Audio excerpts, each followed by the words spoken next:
সমাজে আছে নানান কিছুর প্রচলন, এরই মাঝে সঠিক কোনটি জানেন কি ভাইগণ? ইসলামের আলোকে জেনে চলুন, আমল করি আজীবন। আলহামদুলিল্লাহি রাব্বিল আলামিন ওয়াসসালাতু ওয়াসসালামু আলা খাতামিন নাবিয়্যিন আম্মা বা'দ ফাআউযু বিল্লাহি মিনাশ শাইতানির রাজীম বিসমিল্লাহির রহমানির রহিম। আসসালাতু ওয়াসসালামু আলাইকা ইয়া রাসূলুল্লাহ, আসসালাতু ওয়াসসালামু আলাইকা ইয়া হাবিবাল্লাহ, আসসালাতু ওয়াসসালামু আলাইকা ইয়া নাবিয়্যাল্লাহ ওয়া আলা আলিকা ওয়া সাহাবিকা ইয়া নূরাল্লাহ। মাদিনী চ্যানেলের দর্শক শ্রোতা, দুরূদ শরীফের অসংখ্য অগণিত ফজিলত বিভিন্ন হাদিস গ্রন্থে বর্ণিত রয়েছে, যার মধ্য হতে একটি খুবই চমৎকার ফজিলত হচ্ছে ক্বালা রাসূলুল্লাহ সাল্লাল্লাহু আলাইহি ওয়া আলিহি ওয়াসাল্লাম মান সাল্লা আলাইয়া ফি ইয়াউমিন 50 মাররাতান সাফাহতুহু ফি ইয়াউমিল কিয়ামা। অর্থাৎ নবী করিম রফুর রহিম সাল্লাল্লাহু তাআলা আলাইহি ওয়া আলিহি ওয়াসাল্লাম ইরশাদ করেন, যে ব্যক্তি আমার উপর দিনে 50 বার দুরূদ শরীফ পাঠ করবে, কাল কিয়ামতের দিন আমি তার সাথে মুসাফা করব। মাদিনী চ্যানেলের দর্শক শ্রোতা, সুবহানাল্লাহ, কত মর্যাদাবান সেই ব্যক্তি যার কাল কিয়ামতের দিন, কাল হাসরের ময়দানে নবী করিম রফুর রহিম সাল্লাল্লাহু তাআলা আলাইহি ওয়া আলিহি ওয়াসাল্লামের সাথে মুসাফা করার সৌভাগ্য অর্জিত হবে। তো আমিও যদি সেই সৌভাগ্যবান হতে চাই, তাহলে আমাকে অনর্থক অযথা খেলাধুলা সময় না কাটিয়ে আমাদেরকে অধিকারে দুরূদ শরীফ পাঠ করতে হবে। আল্লাহ তাআলা আমাদেরকে অধিকারে দুরূদ শরীফ পাঠ করার তৌফিক দান করুন। সাল্লু আলাল হাবিব সাল্লাল্লাহু তাআলা আলা মুহাম্মদ সাল্লাল্লাহু আলাইহি ওয়া আলিহি ওয়াসাল্লাম। মাদিনী চ্যানেলের দর্শক শ্রোতা, আমরা জীবন যাপন করছি, দুনিয়াতে বেঁচে আছি, জীবন যাপন করছি। আমাদের সাথে আমাদের ফ্যামিলি রয়েছে, আত্মীয় স্বজন রয়েছে, পাড়া প্রতিবেশী রয়েছে, তারপর বন্ধুবান্ধবও রয়েছে।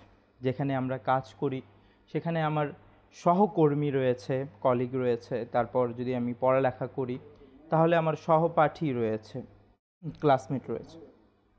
এরকমভাবে প্রতিটা জায়গায় আমরা বিভিন্ন মানুষের সাথে বিভিন্নভাবে কানেক্টেড। এই সম্পর্কের মাঝে কিছু কিছু ক্ষেত্রে কিছু কিছু বিষয় নিয়ে ফাটল তৈরি হয়, অমীমাংসিত কিছু বিষয়, যা আমি যার মীমাংসা একাকী বের করতে পারছি না, আরেকজনের ব্যাপারে ধারণার কারণে বা সত্যি সত্যি কোনো একটা বিষয়ে আমার কাছে সেটা খুব খারাপ লেগে যায়। এর মধ্যে যেমন বললাম যে সম্পর্কের মধ্যে ফাটল বাঁধা শুরু করে। কিছু কিছু ক্ষেত্রে মানুষ অনেক রাগান্বিত হয়ে যায়, একে অপরজন থেকে মুখ ফিরিয়ে নেয়। এমনও তো অবস্থা আমাদের জীবনে বিভিন্ন সময়, বিভিন্ন ক্ষেত্রে, বিভিন্ন পরিস্থিতিতে তৈরি হয়ে থাকে বা তৈরি হতে পারে। সেই ক্ষেত্রে যদি আমার কাছে কোনো কিছু অপছন্দ হয়, যদি আমার মনোপুত কিছু না হয়, সেই ক্ষেত্রে আমি অন্যের সাথে ঝগড়া করব নাকি সমঝোতা করে নেব? আসলে সঠিক কোনটি? এই বিষয় নিয়েই আজ আমরা আলোচনা করব। তাই আপনাদেরকে আমাদের এই অনুষ্ঠান, তাহলে সঠিক কোনটি, এই অনুষ্ঠানে সবাইকে জানাচ্ছি অনেক অনেক শুভেচ্ছা ও স্বাগতম। ইনশাআল্লাহ তাআলা আমরা এই বিষয় নিয়ে আলোচনা করব। আর আমাদের সাথে উপস্থিত রয়েছেন আজ আমাদের অতিথি হিসাবে, যিনি আলোচনা করবেন, মোহাম্মদ সোহেল মাদানী আত্তারি। ইনশাআল্লাহ তাআলা আজ এই বিষয় নিয়ে যে সঠিক কোনটি, আমরা কিভাবে একটা বিষয়ের উপর অন্য বিষয়কে প্রাধান্য দিতে পারি, ইসলাম আমাদেরকে কি শিক্ষা দেয়, হাদিস থেকে আমরা কি জানতে পারি, এই বিষয়গুলো নিয়ে ইনশাআল্লাহ তাআলা আমরা আলোচনা করব। সর্বপ্রথম আমরা আমির আহলে সুন্নাত দামাত বারাকাতুহুল আলিয়া এর জনপ্রিয় অনুষ্ঠান, বিশ্বব্যাপী জনপ্রিয় মাদানী মুজাকারা, এই অনুষ্ঠান থেকে আমরা একটি ক্লিপ দেখব। সেই ক্লিপের মধ্যে আমির আহলে সুন্নাত দামাত বারাকাতুহুল আলিয়া কি মাদানী ফুল দিয়েছেন সেই বিষয়ে মুবাল্লিগের কাছে শুনবো।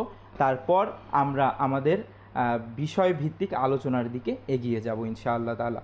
জি, ক্লিপটি চালিয়ে দিন। তৃতীয় শতাব্দীর যুগ, ইলম, দলিল আর টেকনোলজির যুগ।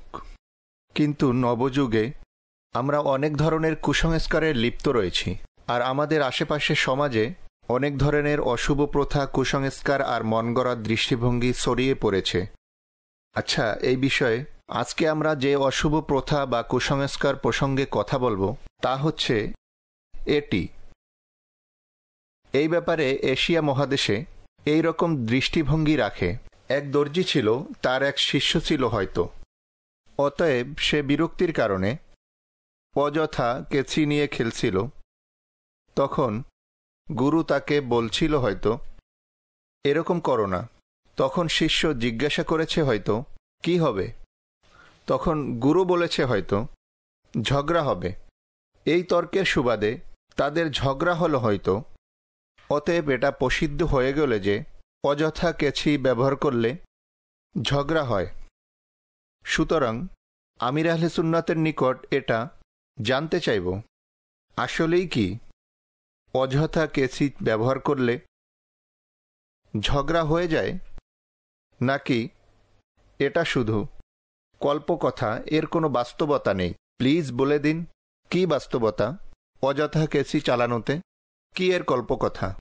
ইসলামে কুসংস্কার হারাম, শুধু কেচি ব্যবহারে ঝগড়া তো হয় না। এই ক্লিপে যে কাল্পনিক কিছু দেখানো হয়েছে, এরকম মনে করুন যে হঠাৎ হয়ে গেল। শুধু কেচি ব্যবহারে ঝগড়া তো হয় না। যদি তথ্য জানতে চান, থানা থেকে জানুন। লড়াই ঝগড়ার কত কেস প্রতিদিন ফাইল হয়, তো এর মাঝে কতজন খালি কেচি ব্যবহারকারী? আপনারা দেখে থাকবেন, একজনও পাবেন না খালি কেচি ব্যবহারের পর ঝগড়া হয়েছে। সুতরাং এতে কোনো সমস্যা নেই। হ্যাঁ, এটা আলাদা কথা, অহেতুক কাজ, ফালতু কাজ না করা উচিত। অযথা কেচি ব্যবহার করলে কিয়ামতে এর হিসাব দিতে হবে। কিন্তু দুনিয়াতে লড়াই ঝগড়া হবে, এরকম কোনো কিছুই না। সাল্লু আলাল হাবিব সাল্লাল্লাহু আলা মুহাম্মদ। মদিনী চ্যানেলের দর্শক শ্রোতা, শুনলেন তো খুবই চমৎকারভাবে মদিনী চ্যানেল এর অনুষ্ঠান মদিনী মুজাকারের একটি আয়োজন, যার মধ্যে খুবই চমৎকারভাবে, খুবই সাবলীলভাবে এবং সবার যেন দেখতে ভালো লাগে এভাবে করে একটি প্রশ্ন উপস্থাপন করা হয়।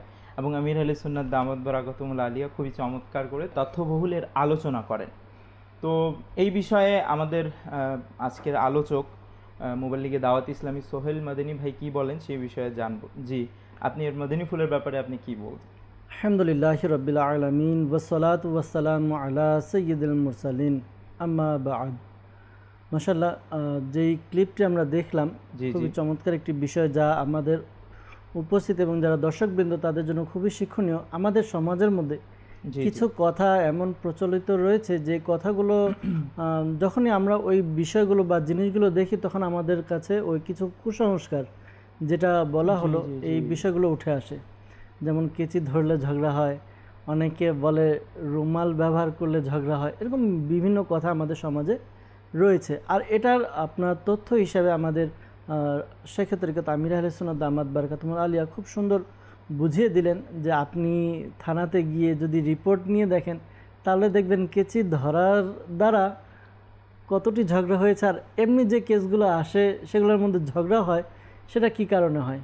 আচ্ছা, তো এমন কিছু রয়েছে যে বিষয়গুলো শুধু যে সমাজের লোকদের মুখে মুখে প্রচলিত, হয়তো বা কোনো একবার এমন হয়েছে যে কেউ কেচি ধরেছে, কেচি নিয়ে করেছে, ঝগড়া লেগে গেছে, তো এটা কেস হয়ে গেছে, এটা মুখে মুখে চলে আসছে।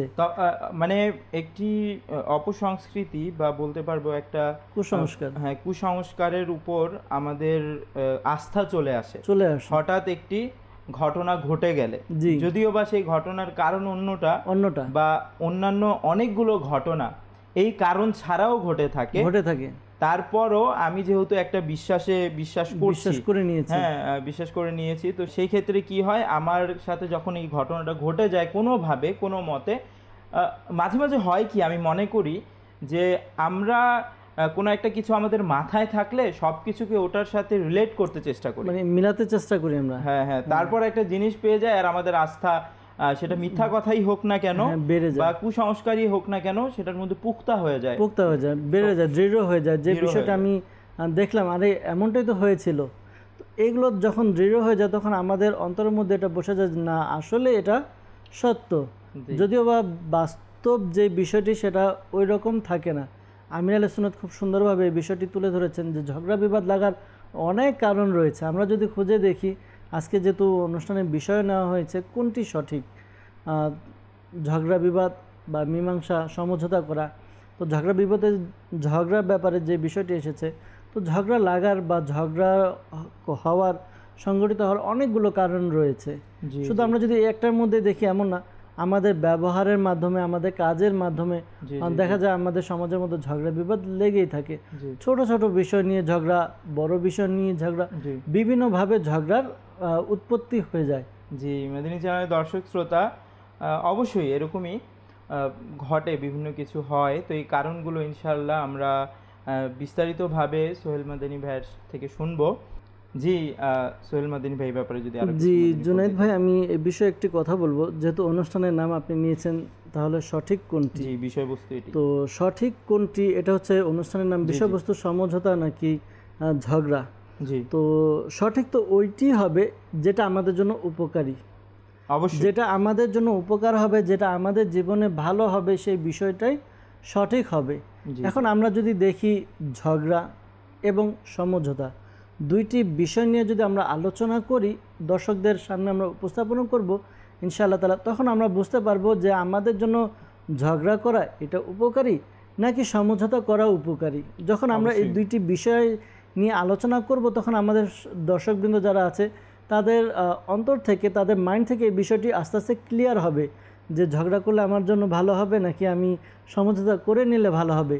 তো শেষ পর্যন্ত গিয়ে আমরা যেখানে উপনীত হব, যেই ফলাফলে আমরা গিয়ে পৌঁছাবো যে না আমার জন্য মনে হয় ঝগড়া করলে ভালো হবে, আর যদি আমাদের অন্তরে এটা আসে যে না আমার জন্য সমঝোতা ভালো হবে, তো যেটা আমার জন্য ভালো হবে সেটা সঠিক হবে। তবে হ্যাঁ, এটা হয়তো বা কিছু মানুষের মেন্টালিটি অন্যরকম থাকতে পারে, কিন্তু অধিকাংশের মতামত এটাই হবে যখন আমরা আলোচনা শুনব। দেখুন, একদিকে তো ঝগড়া বিবাদ, আরেকদিকে সমঝোতা, দুইটি বিষয়। তো ঝগড়া বিবাদ হচ্ছে একজনের সাথে আরেকজনের মারামারি। এটা অনেক সময় দেখা যায় যে সামান্য একটু বিষয় নিয়ে মানুষের মধ্যে মনোমালিন্যতার সৃষ্টি হয়। একজন আরেকজনের সাথে কোনো একটা কথা কাটাকাটি হলো বা কোনো একটা বিষয় অপছন্দ হলো, আপনি আমাকে একটি বিষয়, একটি কথা বললেন, এই কথাটি আমার পছন্দ হলো না, আমি কি করলাম, আপনার থেকে মুখ ফিরিয়ে নিলাম, না এ তো তার কথা আমার পছন্দ হয়নি। এরপর আস্তে আস্তে কী হয়, আপনার প্রতি আমার একটা ক্ষোভ সৃষ্টি হবে। ক্ষোভ সৃষ্টি হওয়ার পর আস্তে আস্তে আমি কি করব, এই ক্ষোভ থেকে আস্তে আস্তে যেটা শেষ পর্যন্ত চূড়ান্ত পর্যায়ে যেটা পৌঁছে যায়, যেটার দ্বারা আমাদের উভয়ের ক্ষতি, সেটা হচ্ছে ঝগড়া। কেননা ক্ষোভ প্রথমে মনোমালিন্যতা দেখা যায় কোনো একটা বিবাদ নিয়ে, এরপর এটা ক্ষোভে পরিণত হয়, ক্ষোভ থেকে এরপর দুই পক্ষের একটা সংঘর্ষ সৃষ্টি হয়। আর এই সংঘর্ষ হাতাহাতি, মারামারি বা মুখ দিয়ে তর্ক বিতর্ক, এটাকে আমরা ঝগড়া বলে থাকি। আর এই ঝগড়া করার দ্বারা সম্পর্ক নষ্ট হয়ে যায়। যেমন আপনার সাথে আমার ভালো সম্পর্ক রয়েছে, এখন আপনি আমাকে একটি কথা বললেন যেটা আমার পছন্দ হলো না, আমার ভালো লাগলো না, বা আমার চাওয়ার বা আমার ইচ্ছার বিপরীত আপনি কিছু বললেন বা করলেন, তো আমার এটা পছন্দ হয়নি। পরে আস্তে আস্তে যে না জুনাইদ ভাই আমার ব্যাপারে এটা কেন বলতে পারলো কীভাবে, এই যে আস্তে আস্তে অন্তরে আমার ক্ষোভ সৃষ্টি হলো। আচ্ছা, জুনাইদ ভাই আমাকে বলেছে, তাহলে কী করবো, পরবর্তীতে আমিও যখন সুযোগ পাবো তখন আমিও আপনার খারাপ কথা, অর্থাৎ যেগুলো ভুল বিষয়গুলো মানুষের কাছে বলতে থাকবো। যখন জানাজানি হবে, আস্তে আস্তে আপনার মধ্যে আমার মধ্যে একটা তর্ক বিতর্ক সৃষ্টি হবে। কথা বললেন যে সুযোগ পাবো, কিছু ক্ষেত্রে তো মানুষ সুযোগ সুযোগ খুঁজে এরপরে এই বিষয়গুলো মানুষকে করার চেষ্টা করে, মানে হ্যাঁ প্রতিপন্ন করার চেষ্টা করে। তো এরপর আস্তে আস্তে ঝগড়া সৃষ্টি হয়। যখন আমাদের মধ্যে ঝগড়া সৃষ্টি হয়, দেখা যায় শারীরিকভাবে আঘাত হয়। আঘাত হলে এটা একদিকে তো শারীরিক আঘাত হলে কষ্ট, মানুষকে কষ্ট দেওয়া নিষিদ্ধ রয়েছে। আমাদের ইসলাম কি বলে ঝগড়ার ব্যাপারে, তো কোরআন হাদিস যদি আমরা আলোচনা করি তাহলে দেখতে পারবো যে কোরআন হাদিসের মধ্যেও ঝগড়ার ব্যাপারে নিষেধাজ্ঞা এসেছে, ঝগড়া যেন আমরা না করি। অপরদিকে এই ঝগড়ার কারণে যে ক্ষতিগুলো রয়েছে, ক্ষতিগুলো পুষিয়ে নেওয়ার জন্য বা ক্ষতিগুলো দূর করার জন্য কি করা হয়, সমঝোতা করা হয়, উভয় পক্ষকে মিলিয়ে দেওয়া হয়। তো এখন আমরা দেখব যে কোনটার মধ্যে আমাদের উপকার। যেমন একটি হাদিসে পাকের মধ্যে রয়েছে, প্রিয় নবী রসুল আরবি সরকারে দোলাম সাল্লাল্লাহু তাআলা আলাইহি ওয়াসাল্লাম সাহাবায়ে কিরামকে সম্বোধন করে বলেন, আমি কি তোমাদেরকে এমন জিনিস বলে দেব না যা নামাজ, রোজা ও সদকা প্রদানের চেয়ে উত্তম। এরপর প্রিয় নবী সাল্লাল্লাহু আলাইহি ওয়াসাল্লাম ইরশাদ ফরমান, মানুষের মধ্যে সন্ধি করানো, এটা কি নামাজ, রোজা এবং সদকা প্রদানের চেয়ে উত্তম, মানুষের মধ্যে সন্ধি করানো। এরপর বলেন যে কারণ পারস্পরিক যে ঝগড়া বিবাদ এটা দিনকে শেষ করে দেয়। তো দেখুন দুটোটা বিষয় এখানে এসেছে। এক হচ্ছে সন্ধি, যেটা আমরা বলছি সমঝোতা করানো, এটা হচ্ছে উত্তম। অপর দিকে ঝগড়া বিবাদ, পারস্পরিক যে ঝগড়া বিবাদ, এটা দিনকে শেষ করে দেয়। হাদিসে মুবারাকা থেকে আমরা বুঝতে পারলাম যে ঝগড়া বিবাদ এটার দ্বারা কি হয়, দিনের ক্ষতি হয়। এবং যে বিষয়টি রয়েছে যে নামাজ, রোজা এবং সাদকার চেয়ে উত্তম হচ্ছে কি আপনার সন্ধি সমঝোতা করা। অবশ্যই মদিনী চ্যানেলের দর্শক শ্রোতা, সমঝোতার মধ্যেই পরিত্রাণ রয়েছে। যেহেতু আমাদের প্রিয় নবী রাসূল আরবি সাল্লাল্লাহু তাআলা আলাইহি ওয়াসাল্লাম আমাদের জন্য যার মধ্যে কল্যাণ রয়েছে সেই বিষয়টি আমাদের কাছে পৌঁছে দিয়েছেন, আমাদেরকে জানিয়ে দিয়েছেন। তো এর মধ্যে কোনো রকম সন্দেহ করার অবকাশ নেই, অবশ্যই সমঝোতার মধ্যেই পরিত্রাণ রয়েছে।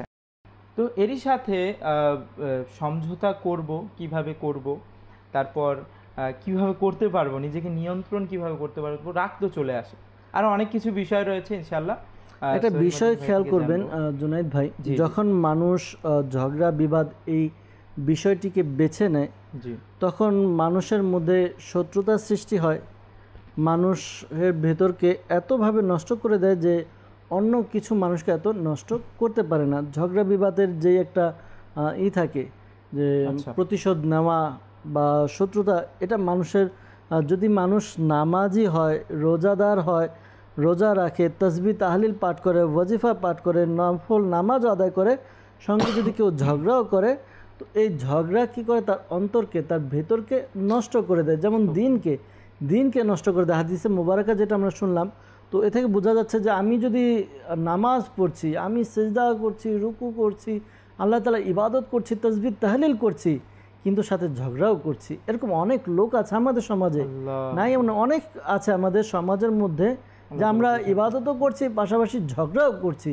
তো এই ঝগড়া কী করছে, আমার দিনকে, অর্থাৎ এই যে আমি আমলগুলো করছি আল্লাহর সন্তুষ্টির জন্য, আল্লাহ তাআলার জন্য আমি নামাজ আদায় করছি, রোজা রাখছি, তাসবিহ পড়ছি, সাদকা করছি, এক একটি আমল করছি, এই আমলগুলো আমাকে শেষ করে দিবে। আমার আমলগুলো কি, ঝগড়া বিবাদ করা।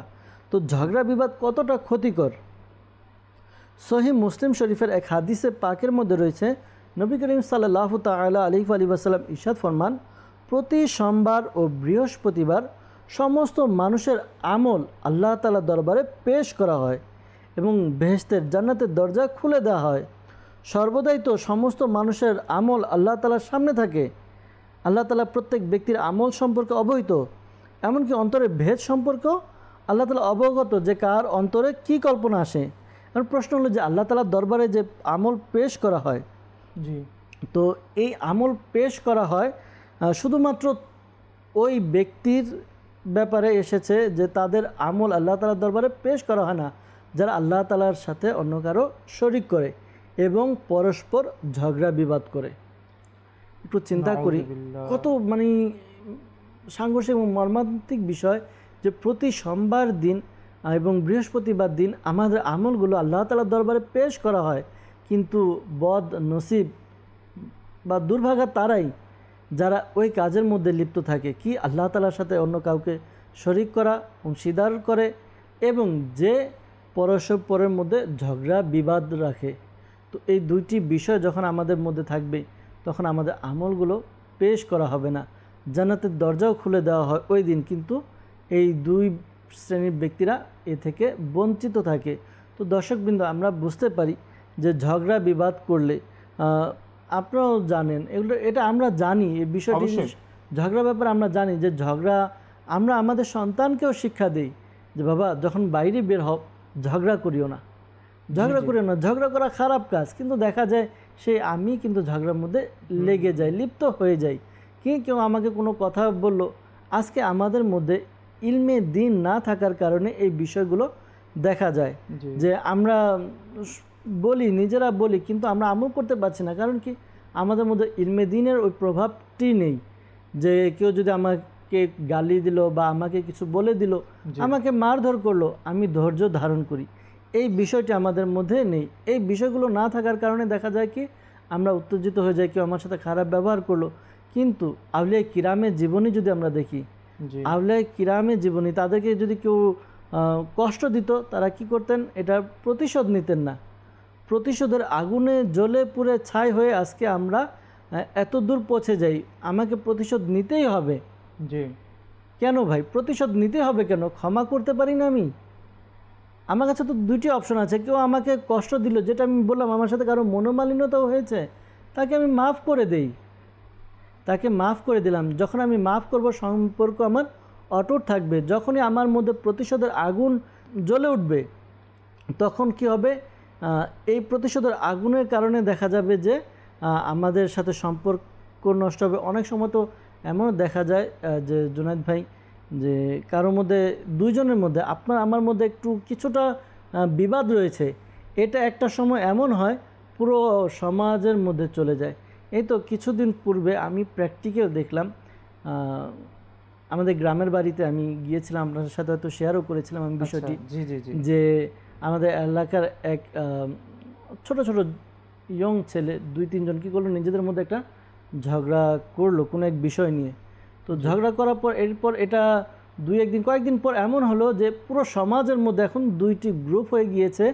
এই গ্রুপ যদি সুযোগ পায়, ওই গ্রুপকে প্রহার করছে, লাঠি দিয়ে, ছুরি দিয়ে, বিভিন্ন অস্ত্র দিয়ে তাদেরকে কি করছে? ধাওয়া করছে, আঘাত করছে, ধাওয়া করছে। আবার এরা যখন সুযোগ পায়, একজনকে একা পেল, তাকে ধরে মারছে। কেমন একটা পরিবেশ! সামান্য ছোট একটা বিষয় থেকে আর 2 জন আপনার আমার থেকে কি হয়, ঝগড়াটা পুরো সমাজের মধ্যে ছড়িয়ে গেল। এখন কি হলো? অপরাধ করেছে ছেলে, আপনাকে বলেছিলাম অপরাধ করেছে ছেলে। এখন যাকে মেরেছে তার গার্ডিয়ান কি করেছে? কেস করে দিল বাবার নামে, এবং ওই ছেলের বড় ভাইয়ের নামে, যে ভাই বিদেশ থেকে মাত্র যেদিন ঝগড়া হলো তার পরের দিন আসলো, ঘটনার পরের দিন আসলো, তার নামেও কেস। তো এখন এই যে বিষয়গুলো, ঝগড়াগুলো সামান্য ছোট বিষয় নিয়ে হয়, এরপর এটা পুরো সমাজের জন্য এটা একটা দুর্ভোগের একটা কারণ হয়ে দাঁড়ায়। অবশ্যই আপনার থেকে জানবো ঝগড়ার সূচনা হওয়ার কারণগুলো কি কি।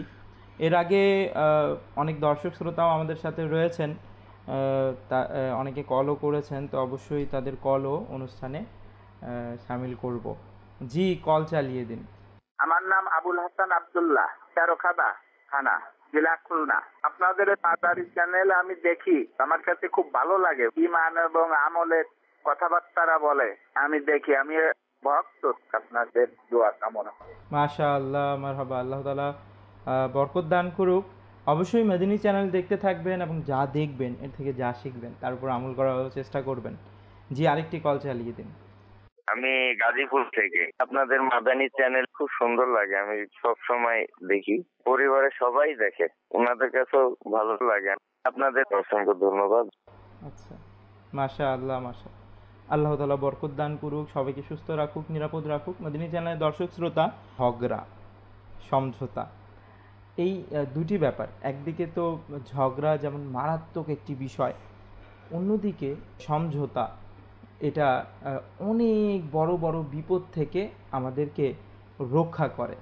আল্লাহ তাআলা আমাদেরকে বুঝার তৌফিক দান করুক। জি, মেদিনী চ্যানেলের মুবাল্লিগ আমাদের সাথে রয়েছেন সোহেল ভাই। তো সোহেল ভাই থেকে আরও কিছু এই বিষয়ে তথ্য উপাত্ত জানবো অবশ্যই। একদিকে তো জানলাম যে ঝগড়া করার ক্ষতি রয়েছে, ঝগড়ার অনেকগুলো কারণও রয়েছে, পাশাপাশি সমঝোতার কথাও বলেন।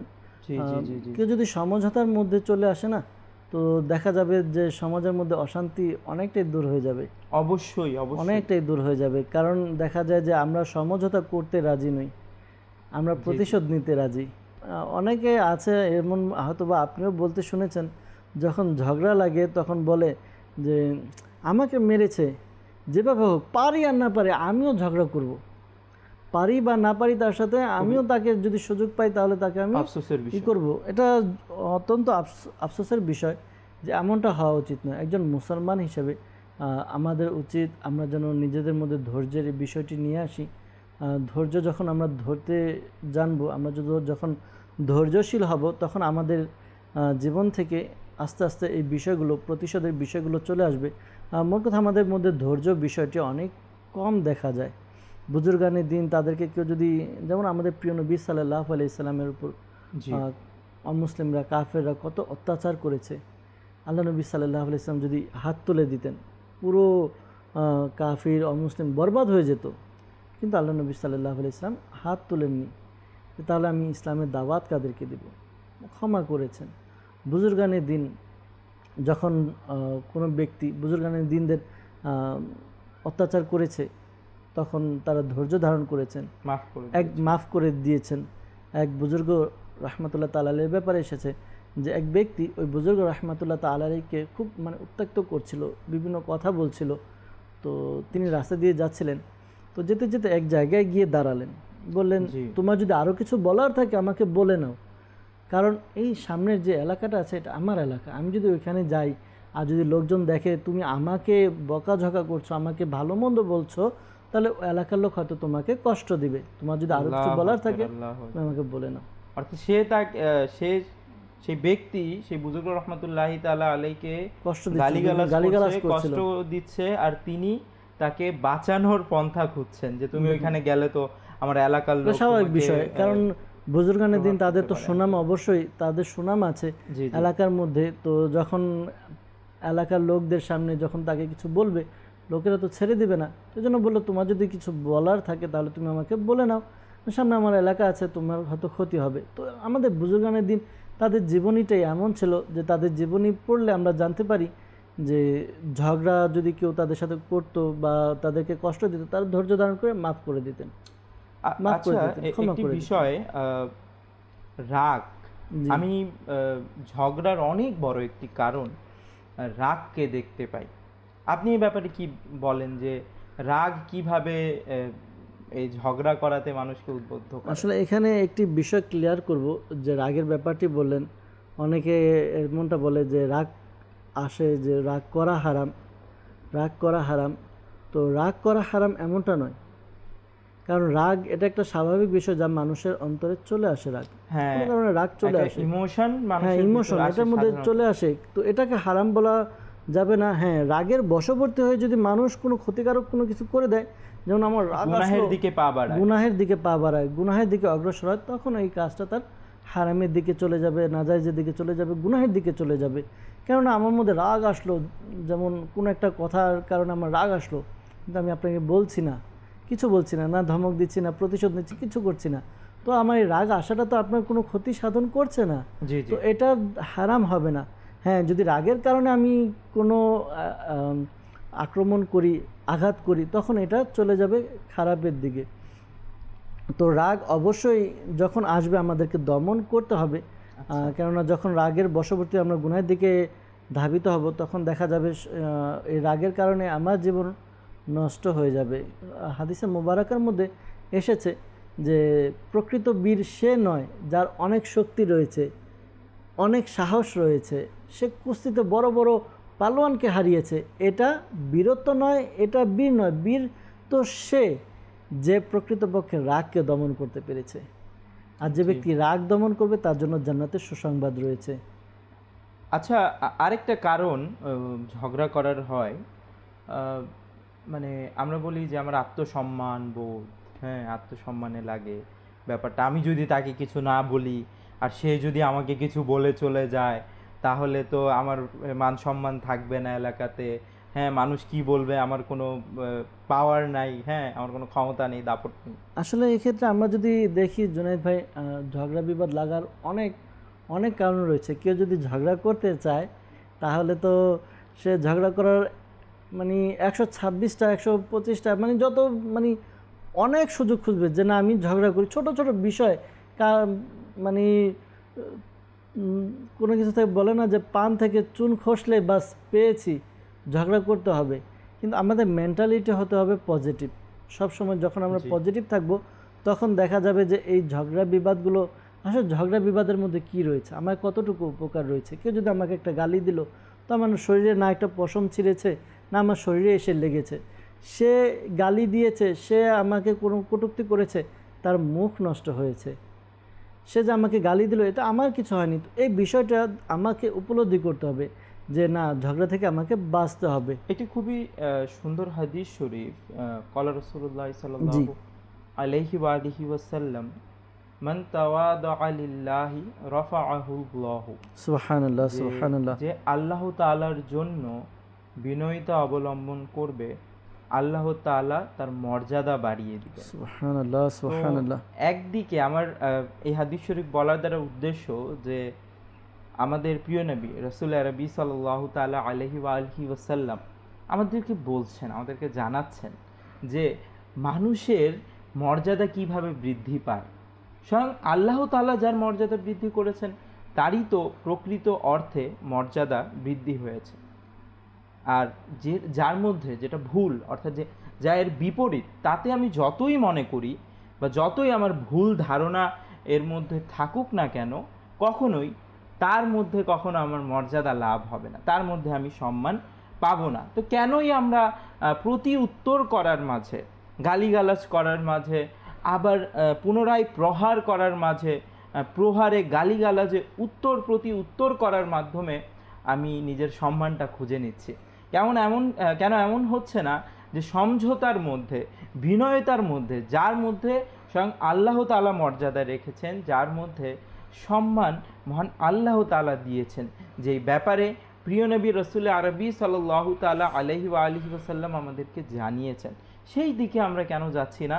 সেই দিকে গিয়ে নিজের সম্মান কেন খুঁজে নিচ্ছি না? একটি কথা স্মরণ রাখবেন, দাপট, ক্ষমতা অনেক দিন থাকে না। হ্যাঁ, কখনো কোনো ইনসিডেন্টের কারণে, কোনো অ্যাক্সিডেন্টের কারণে, কোনো পরিস্থিতির সম্মুখীন হয়ে দেখা যায় একদিন না দাপট থাকে, না ক্ষমতা থাকে।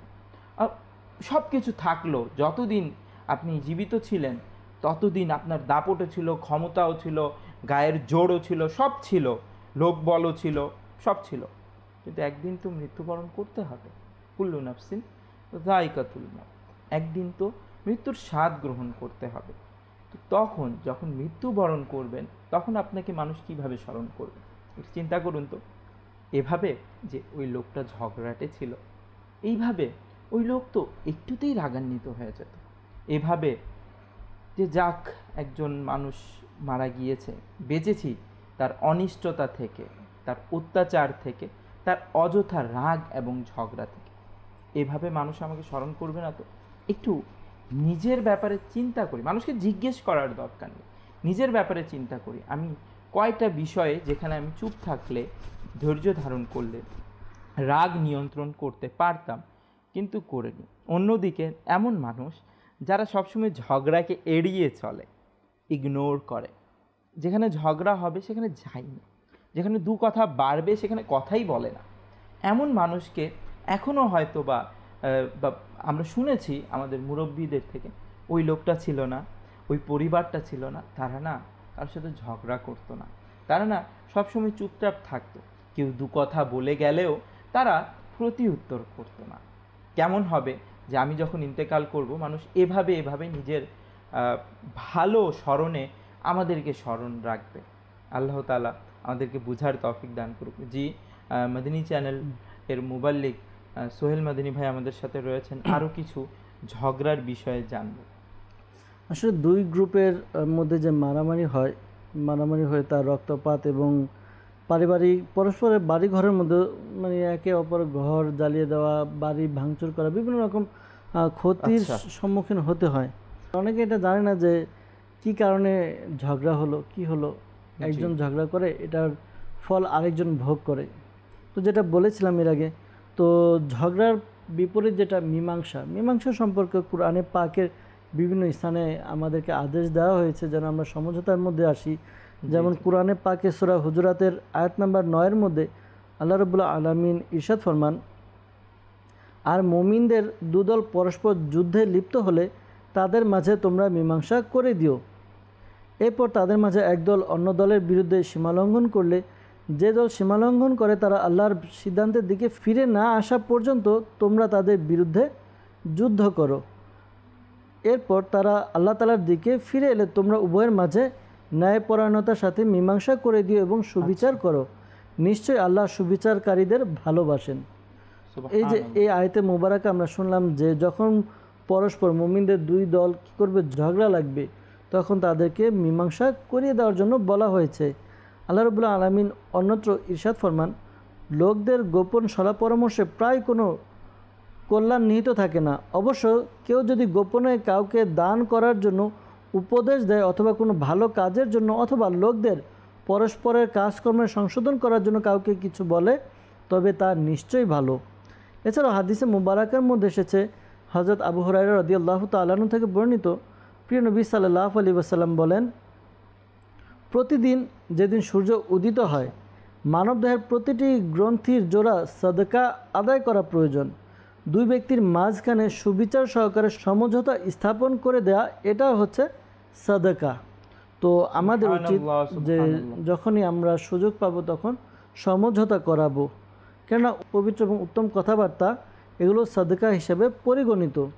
তো আমরা যদি হাদিসে পাক দেখি, বংশ নবী পাক সাল্লাল্লাহু আলাইহি ওয়াসাল্লামের জীবনী যদি দেখি, তাহলে দেখব আমাদের প্রিয় নবী সাল্লাল্লাহু আলাইহি ওয়াসাল্লামও সমঝোতা করেছেন। যেমন হুদাইবিয়ার সন্ধি আমরা জানি, সবাই জানি হুদাইবিয়ার সন্ধি, যে সাহাবায়ে কিরামদেরকে নিয়ে মক্কা শরীফে হজের জন্য যাচ্ছিলেন, কিন্তু মক্কার কিছু লোক কাফের যারা তারা বাধা দিলেন এবং কিছু বিষয় তার প্রিয় নবী সাল্লাল্লাহু আলাইহি ওয়াসাল্লামের কাছে উপস্থাপন করলেন।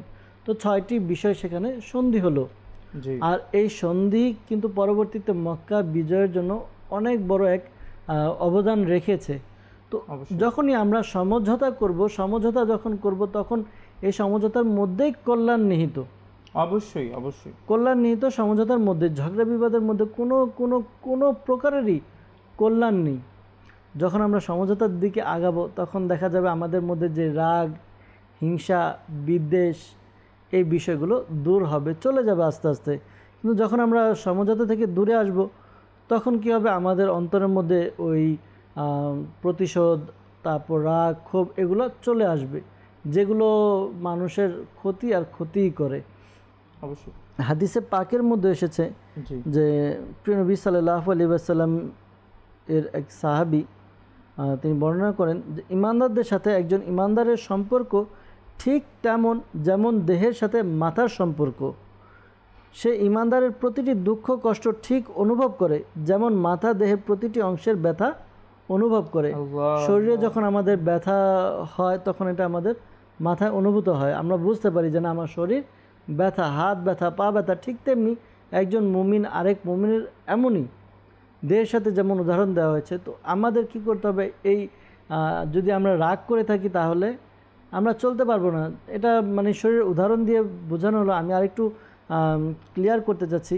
যেমন মনে করেন যদি আমাদের শরীরের হাত একটি অঙ্গ, পা একটি অঙ্গ, পেট, মাথা, শরীর এক একটি অঙ্গ, তো যদি একটি অঙ্গ আরেকটির সাথে যুদ্ধ করতে চায়, অর্থাৎ ঝগড়া করতে চায় বা সমঝোতা না করে, তাহলে দেখা যাবে যে সবারই ক্ষতি।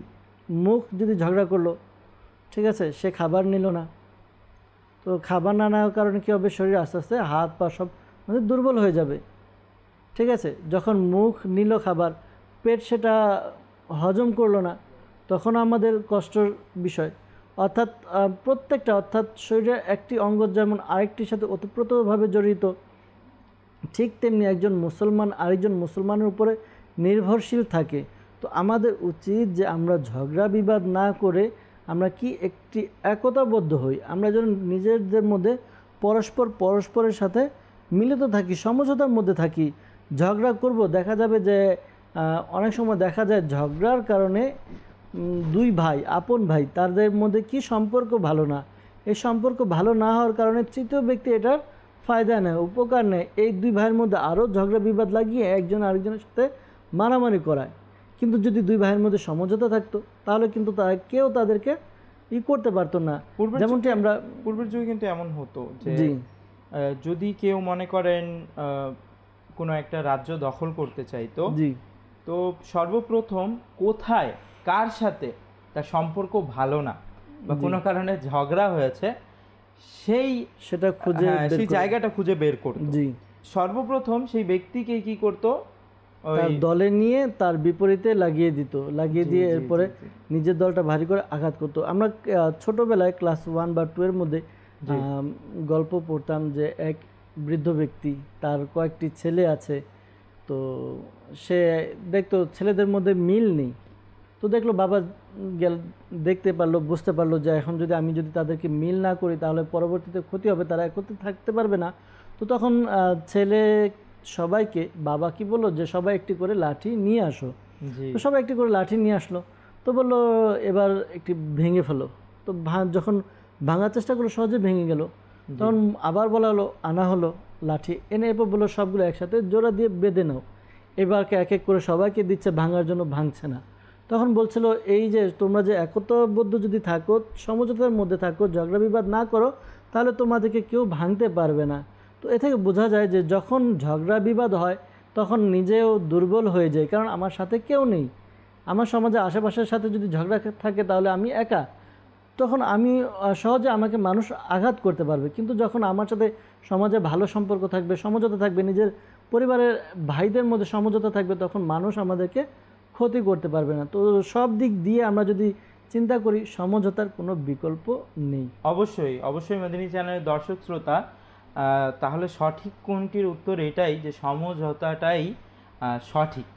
আমরা সমঝোতায় চলে আসি, হ্যাঁ ইনশাআল্লাহ তাআলা। যত বেশি সমঝোতায় থাকবো, আল্লাহ তাআলা চাইলে পারিবারিক হোক বা আমাদের ক্লাসমেট হোক, কলিগ হোক, কারোর সাথেই আমাদের যদি কোনো রকম ঝগড়া বিবাদ না থাকে, আমরা সবাই মিলেমিশে চলি, তাহলে সহজে কেউ আমাদের ক্ষতি সাধন করতে পারবে না। এরই সাথে আমরা যে কোনো কাজ টিম ওয়ার্কের সাথে করে সাকসেসও হতে পারবো।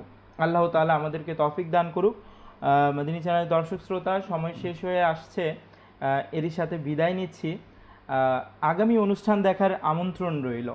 সাল্লু আলাল হাবিব সাল্লাল্লাহু তাআলা আলা মুহাম্মদ সাল্লাল্লাহু আলাইহি ওয়া আলিহি ওয়াসাল্লাম। সমাজে আছে নানান কিছুর প্রচলন, এরই মাঝে সঠিক কোনটি জানেন কি ভাইগণ? ইসলামের আলোকে জেনে চলুন, আমল করিয়া জীবন